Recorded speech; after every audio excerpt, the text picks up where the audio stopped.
Fala galera, eu sou o Paul, sou professor de português, literatura, redação, tudo que é escrito, e hoje a gente vai estudar um pouquinho sobre os gêneros textuais. Dentro dos gêneros textuais nós temos os gêneros narrativos e hoje a gente vai aprender algum deles bem interessantes. Então vamos começar com as lendas. Ela corre de boca em boca. Quais são as características das lendas? Acredite quem quiser. Ela é uma história oral. Ou seja, é uma história contada, é uma história de boca a boca. Ela foi criada, ela foi inventada, ela foi noticiada. É um dos gêneros mais antigos que a gente tem. E elas se transformam, porque como são antigas, o tempo vai passando e uma história que a gente fala A, depois a outra entende B e acontece um telefone sem fio e elas vão se transformando conforme o tempo passa. Ela contém fatos reais e irreais. Então a gente tem fatos que alguns acreditam, outros não, uns que são maravilhosos, fantasiosos, outros que são reais, e isso vai caracterizando toda a lenda.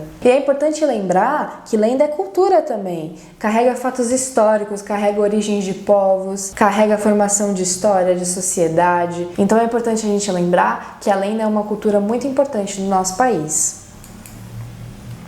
E você sabe qual é a diferença de mito e de lenda? O mito, ele é um relato que utiliza de Deus e heróis para compor as explicações sobre as coisas incompreendidas do mundo, coisas que o ser humano não pode compreender. E ele utiliza valores e histórias sagradas para compor a realidade. Então o mito é muito essencial para a sobrevivência do ser humano, para que a gente consiga explicar coisas que são incompreensíveis. A lenda é uma narrativa fantasiosa que carrega aspectos culturais baseados em fatos históricos e reais, com a mistura de situações produzidas pela imaginação. Então, quando a gente falou um pouquinho antes que a lenda ela é real ou irreal, acredite quem quiser, a gente relaciona com essa questão da imaginação. Ela é produzida sempre misturando um pouquinho da nossa imaginação. E o dia 31 de outubro, você comemora o Halloween ou o dia do folclore?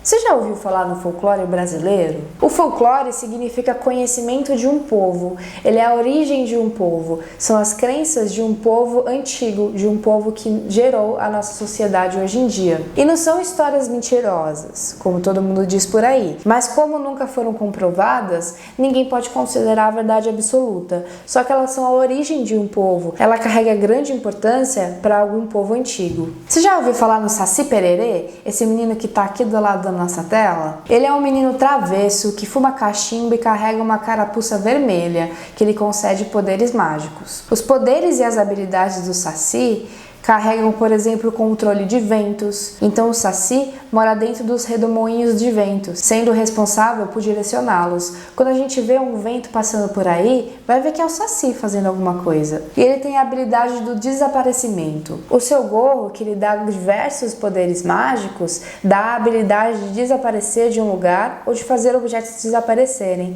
Você já ouviu falar que quando alguma coisa some, talvez foi o Saci que pegou? A gente tem também o Curupira, esse menininho aqui que tá andando com os pés esquisitos, parece que tá virado para trás. Ele é um ser místico, protetor da floresta, que se voltava contra aqueles que entravam na floresta para derrubar árvores ou caçar animais. Ele é uma entidade das matas, um moleque de cabelos compridos e vermelhos, cuja característica principal são os pés virados para trás. Ele é uma das lendas mais antigas do nosso folclore. E aqui a gente consegue notar que o Curupira é como se fosse o deus da mata, como se ele protegesse a mata para os povos que criaram essa lenda. E os pés dele, que são virados para trás, é para ninguém nunca achar o caminho, para que ninguém nunca consiga encontrá-lo, para que nenhum caçador consiga caçá-lo. E as fábulas? Você já ouviu falar sobre elas?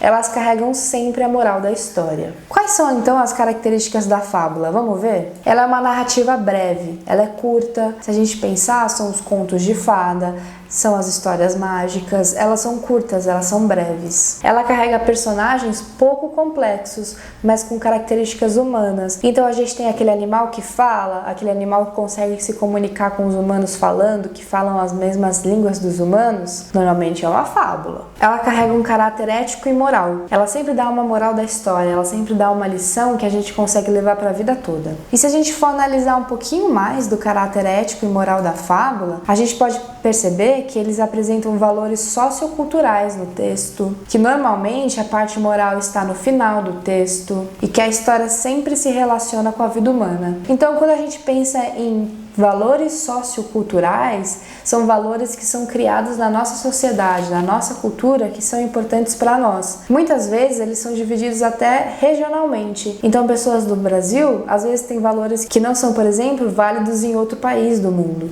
Então eles sempre se relacionam com a vida humana. E normalmente é no final do texto que vem a moral da história. Esse vídeo a gente consegue ver que é uma fábula, que é curto, que é rápido, que os animais têm características humanas, então eles conversam entre si, eles têm sentimentos humanos e no final vem aquela moral da história que sempre ensina a gente, sempre lembra da gente de alguma mensagem muito importante, né? Vamos dar uma olhada nessas questões que estão aqui? Ela é uma linda sereia que vive no rio Amazonas. Possui cabelos longos, morenos e olhos castanhos. Atrai pescadores com suas doces canções para matá-los. Antes de ser uma sereia, era uma índia que despertou muita inveja dos seus irmãos que, para se livrar dela, a lançaram entre o Rio Negro e Solimões. Essa história, você acha que é uma lenda ou uma fábula? Ele traz a imagem de uma sereia que possui cabelos longos, morenos e olhos castanhos, e ela atrai pescadores para matá-los. Mas ela faz isso por conta dos seus irmãos, que a lançaram entre o Rio Negro e Solimões. E dizem que ela vive no Rio Amazonas. Será que ela é uma lenda ou uma fábula? É uma lenda, ela chama Iara. A gente está falando da sereia Iara, que conquista as pessoas pelo seu canto maravilhoso e vai atraindo a gente vai ficando hipnotizado. Quando vê, ela devora a gente. É uma lenda dos povos indígenas brasileiros. Ela pertence ao folclore brasileiro. Vamos dar uma olhada nesse texto aqui? Será que é uma lenda ou uma fábula? A cabra e o asno viviam no mesmo quintal. A cabra ficou com ciúme, porque o asno recebia mais comida. Fingindo estar preocupada, disse: "Que vida a sua! Quando não está no moinho, está carregando fardo.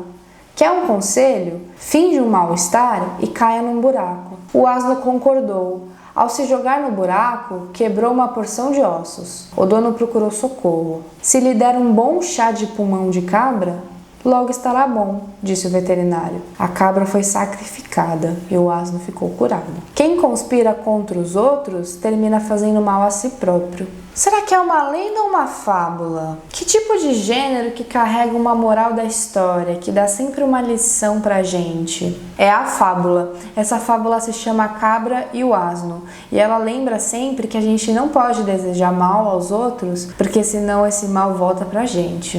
Bom, galera, essa foi a nossa aula para entender um pouquinho sobre as lendas e as fábulas, pra gente saber um pouquinho sobre o folclore brasileiro, entender como que nossa cultura foi formada e saber identificar e criar cada vez mais histórias divertidas.